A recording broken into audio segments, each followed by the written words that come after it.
Michael Jackson உலக புகழ்பெற்ற பாடகர், நடனக் கலைஞர், பாடலாசிரியர். அவரை கிங் ஆஃப் பாப் என்று அழைப்பார்கள்.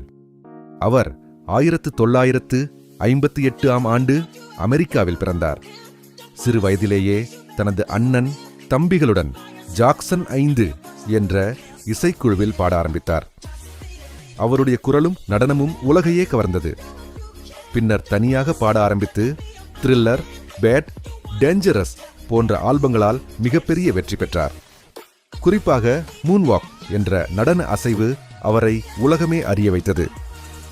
அவருடைய பாடல்கள் இசையையும் மட்டுமல்ல, மனிதநேயம், அன்பு, சமத்துவம் போன்ற கருத்துகளையும் பேசின. ஹீல் தி வேர்ல்ட் போன்ற பாடல்கள் மக்களை உணர்ச்சி வசப்படுத்தின. ஆனால் அவரது வாழ்க்கையில் பல சர்ச்சைகளும் வந்தன. அதனால் அவர் மன அழுத்தத்தையும் சந்தித்தார். 2009ஆம் ஆண்டு அவர் மரணமடைந்தார். இருந்தாலும் இன்று வரை அவரது பாடல்கள், நடனம், இசை உலகம் முழுவதும் ரசிகர்களால் கொண்டாடப்படுகிறது.